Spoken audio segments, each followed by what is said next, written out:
Hi, my dear friends. I hope you are all doing well. I'm sorry, കഴിഞ്ഞ 2 ദിവസം ഞാൻ ഭയങ്കര തിരക്കായിരുന്നു. അതുകൊണ്ട് എനിക്ക് പിന്നെ ആ വീഡിയോ കംപ്ലീറ്റ് ചെയ്യാൻ പറ്റില്ല. പിന്നെ നമ്മൾ കഴിഞ്ഞ വീഡിയോ പെട്ടെന്ന് നിന്ന് അപ്ഡേറ്റ് സ്റ്റോപ്പ് ചെയ്യേണ്ടത്. അങ്ങനെ എന്തൊരു പ്രശ്നമാണെന്ന് വിചാരിച്ചിട്ട് ആ ചിന്തയുടെ മനസ്സിൽ വന്നു. അതുകൊണ്ട് ഞാൻ പെട്ടെന്ന് സ്റ്റോപ്പ് ചെയ്തു. Very sorry about it.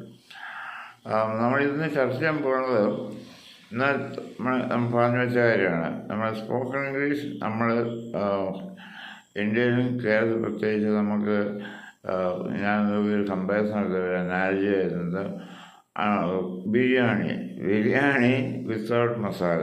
Okay, so biryani ആക്കുന്നതിന് മസാലയാണ്. മസാല ഇല്ലെങ്കിൽ നമ്മുടെ ഇറച്ചിയും ചോറും ഇങ്ങനെ വേവിച്ചിട്ടാൽ ബിരിയാണി ആവില്ലല്ലോ.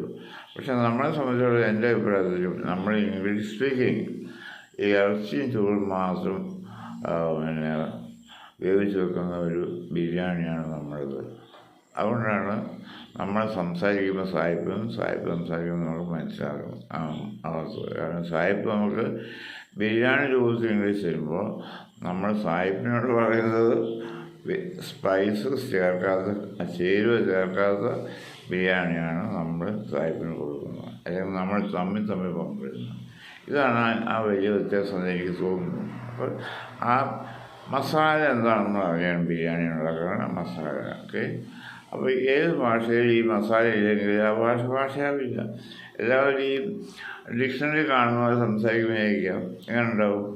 അത്ര ആലോചന ഉണ്ടായത് മലയാളം ഡിക്ഷണറി കാണുന്ന പ്രൊനൗൺസിയേഷനുണ്ട്. ആ ഡിക്ഷണറി കാണുന്ന പ്രൊനൗൺസിയേഷൻ പെറുക്കി സംസാരിക്കുകയാണെങ്കിൽ ഭാഷയാവുമോ?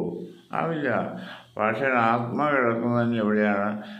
ഈ ഭാഷ സംസാരിക്കുമ്പോൾ മാത്രം ജനിക്കുന്ന ചില ചേരുവകൾ ഉണ്ടാകുമ്പോഴാണ് ഭാഷയുടെ ആത്മാവ് ഉണ്ടാകുന്നത്.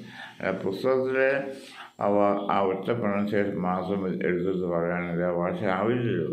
അതുപോലെ അതാണ് ശരിക്കും എൻ്റെ അഭിപ്രായത്തിൽ നമ്മൾ ഇംഗ്ലീഷിലും സംഭവിക്കുന്നത്. Okay, so let see what are the things that constitute the masala of the biryani. Okay, let's just see. ഇംഗ്ലീഷിൽ എന്ത് സംസാരിക്കുമ്പോഴും നമ്മൾ ഈ സ്പൈസസ് ചേർത്ത് സംസാരിക്കാൻ വേണ്ടി നമ്മൾ ശ്രമിക്കുക. എന്നാൽ മാത്രമേ അത് സ്പോക്കൺ ഇംഗ്ലീഷ് ആവുള്ളൂ. അല്ലെങ്കിൽ അത് വെറും കോഡുകളായിരിക്കും.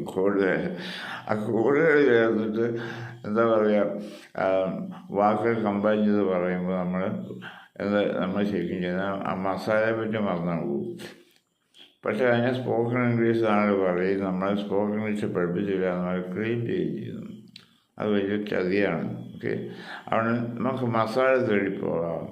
നമ്മുടെ ഈ പ്രോഗ്രാം മസാല എന്താണെന്ന് മനസ്സിലാക്കുകയാണ്. Okay, so let's go. ഇംഗ്ലീഷിൽ ഈ മസാലയ്ക്ക് ഇംഗ്ലീഷിൽ സൂപ്രാ സെഗ്മെൻ്റൽ ഫീച്ചേഴ്സ് എന്നാണ് പറയുക.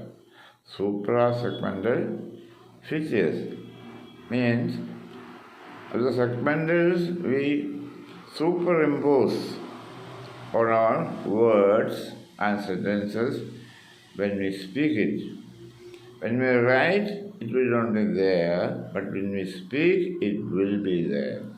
അപ്പം എഴുതുമ്പോൾ ഇല്ലാത്തതും സംസാരിക്കുമ്പോൾ ഓട്ടോമാറ്റിക്കായിട്ട് നമ്മുടെ വായിൽ വരേണ്ട ചില ഫീച്ചേഴ്സ് ഉണ്ട്.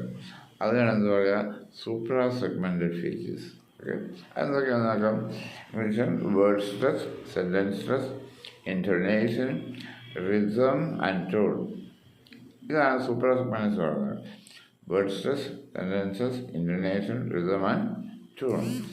ഈ സംഭവങ്ങൾ ഒന്നിച്ച് ചേർത്ത് വെക്കുന്നതാണ് ബിരിയാണിയുടെ മസാല ഇവിടെ ഇംഗ്ലീഷിൽ. ഓക്കെ, അപ്പോൾ ആ മസാല നമുക്ക് വൺ ബൈ വൺ ആയിട്ട് നമുക്ക് എടുക്കാം. അല്ലാതെ നമുക്ക് ചേർക്കാൻ വേണ്ടി ശ്രമിക്കാം. ഓക്കെ, അപ്പോൾ ഇംഗ്ലീഷിൽ ആദ്യത്തെ ഫീച്ചർ നമ്മൾ ചേർക്കേണ്ടത് വേർഡ് സ്ട്രെസ്സാണ്. Word stress. ഓരോ വേർഡും നമ്മൾ അതിൻ്റെ വേർഡ് സ്ട്രെസ് ചേർത്ത് പറയണം. എന്താണ് word stress? Because English is a stressed language. Every word is to be stressed or emphasized on a particular syllable. ഓരോ വാക്കും അതിലെ ഒരു പ്രത്യേക സിലബിളിൽ സ്ട്രെസ് ചെയ്ത് പറയണം. ലോകത്തിന് സ്ട്രെസ്ഡ് ഭാഷകളുടെ ഒരു 10-15 മാസമേ ഉള്ളൂ. ഏഷ്യയിൽ തന്നെ സ്ട്രെസ്ഡായിട്ട് ഒറ്റ ഭാഷയുള്ളൂ, അത് അറബിക്കാണ്. ഓക്കെ. ലോകത്തിന് ഇംഗ്ലീഷ് ആകുമ്പോൾ ഒരു 10-15 ഭാഷ. നോർഡിക് ലാംഗ്വേജസ് ഒക്കെ സ്ട്രെസ്ഡാണ്. ജർമ്മൻ സ്ട്രെസ്ഡാണ്. ഇംഗ്ലീഷ് ഒരു സ്ട്രെസ്ഡ് ലാംഗ്വേജാണ്. അതുകൊണ്ട് തന്നെ ഇംഗ്ലീഷിൽ ഓരോ വാക്കിൽ ആ സ്ട്രെസ് പോയിന്റ് ചേർത്ത് പറഞ്ഞാൽ ആ വേർഡ് ആവില്ല, അല്ലെങ്കിൽ ആ വേർഡ് ആവില്ല. Okay. For example, the word father or mother for that matter, there are 2 syllables. In father it is fa and the. In mother it is ma than ma than. ഇങ്ങനെ 2 syllables already. A syllable is a unit of one vowel and one non-vowel consonants together. A vowel alone can be a syllable. അങ്ങനെയാണ് നിയമം. Okay. അതുകൊണ്ട് ഈ English ഓരോ വാക്ക് അതിൻ്റെ ആ syllable dictionary മാത്രമേ കിട്ടുള്ളൂ. ഡിക്ഷണറിയിൽ സിലബസ് ഡിവൈഡ് ചെയ്തിട്ടുണ്ട്. അതിൽ ഒരു എന്താ പറയുക, ഒരു വെർട്ടിക്കൽ ലൈൻ ഉണ്ടാവും. പ്രത്യേക സിലബിളിന് മേലെ വെർട്ടിക്കൽ ലൈൻ ഉണ്ടാവും, ഒരു വര സാധ്യതയുണ്ടാവും. ആ വര നമ്മൾ എന്ത് ചെയ്യണം? ഉറക്കെ പറയണം. അങ്ങനെ ഉറക്കെ പറയുന്നതിനാണെന്ന് പറയാം സ്ട്രെസ്ഡ് എന്ന് പറയാം. അപ്പോൾ ഒരു വാക്കിൽ 2 സിലബിളുണ്ടെങ്കിൽ എപ്പോഴും, അല്ലെങ്കിൽ ഒരു സിലബിൾ മാത്രമുള്ളതാണെങ്കിൽ അത് ഉറപ്പിച്ച് പറയണം, അതേപോലെ ശബ്ദം കൂട്ടി പറയണം. അതെന്താ പറയുക? സ്ട്രെസ്സിന് പറയാം. അപ്പോൾ ഇംഗ്ലീഷിൽ ഓരോ വാക്കും ഇങ്ങനെ ആ പോയിന്റ് കണ്ടുപിടിച്ച് അത് തന്നെ സ്ട്രെസ് ചെയ്യണം, ഉറക്കെ പറയണം, മറ്റൊക്കെ പറയരുത്. one syllable is stressed and the other syllables are unstressed. ഒരു സിലബിൾ ഉറക്കെ പറയണം, ബാക്കിയുള്ള സിലബിൾ ആ ശബ്ദം കുറച്ച് പറയണം. അപ്പോൾ അതാണ് ഇംഗ്ലീഷ് ഓരോ വാക്കിന് പ്രത്യേകത. പക്ഷെ മലയാളത്തിൽ വേണം.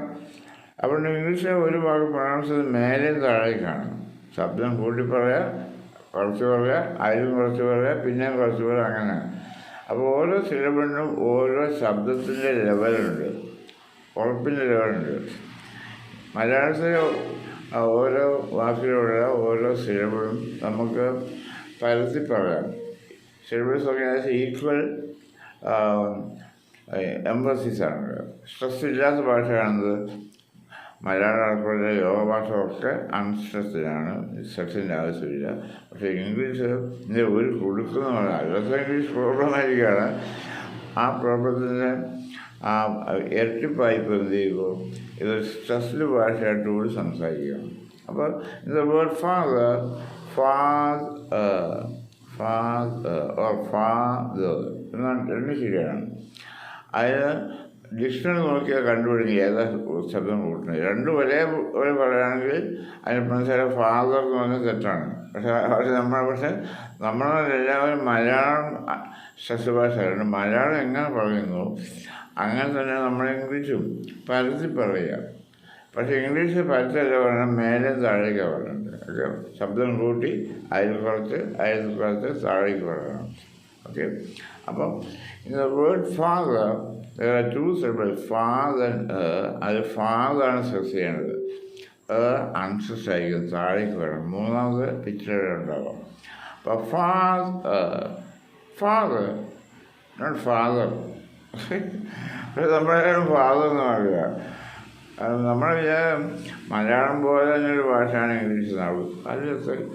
അത് അടിമുടി വ്യത്യാസമാണ്. Okay. Father He's my father, not he's my father. It is wrong. Okay. അല്ലെങ്കിൽ മദർ ശബ്ദം കൂടി പറയുക, ശബ്ദം കുറച്ചുക. Mother, she's my mother, not mother, she's my mother. പോയി നമുക്കുള്ളൂ. പക്ഷേ നമ്മുടെ നാട്ടിൽ എല്ലാവരും മദർ ഫാദർ എന്നൊക്കെയാണ് പറയുക, വിച്ച് ഈസ് റോങ്. അത് നമ്മൾ മലയാളം പറഞ്ഞാൽ അച്ഛൻ അമ്മ എന്ന് പറയുന്ന പോലെ പലതിൽ പറയുന്നു. പക്ഷേ ഇംഗ്ലീഷ് എന്ന ഭാഷ സ്ട്രെസ്ഡ് ഭാഷയായതുകൊണ്ട് അത് ഒരു സിലബിൾ സ്ട്രെസ് ചെയ്താൽ ബാക്കിയെല്ലാം അൺസ്ട്രെസ് പറയണം. അങ്ങനെ ചെയ്യുമ്പോൾ മാത്രമേ ഇംഗ്ലീഷ് ആവുകയുള്ളൂ. അപ്പോൾ ആദ്യത്തെ സുപ്രാസമാന ഫീച്ചേഴ്സ് പറയുന്നത് വേർഡ് സ്ട്രെസ്സാണ്. ഓക്കെ. So please understand. അടുത്ത ഫീച്ചേഴ്സ് നമ്മൾ അടുത്ത ക്ലാസ് എടുക്കുന്നതായിരിക്കും 1 by 1 ആയിട്ടൊക്കെ. വേറെ ആദ്യം നീളം കൂടിപ്പോയി അത് അപ്ലോഡായി. എനിക്ക് അപ്ലോഡിങ് ഒന്നും അറിഞ്ഞൂടെ എങ്ങനെയാണ്. Okay, I am learning it. So ബാക്കി വിശേഷം നമ്മൾ അടുത്ത ക്ലാസ് എടുക്കുന്നതായിരിക്കും. Okay, so it's a goodbye from me. Okay, by.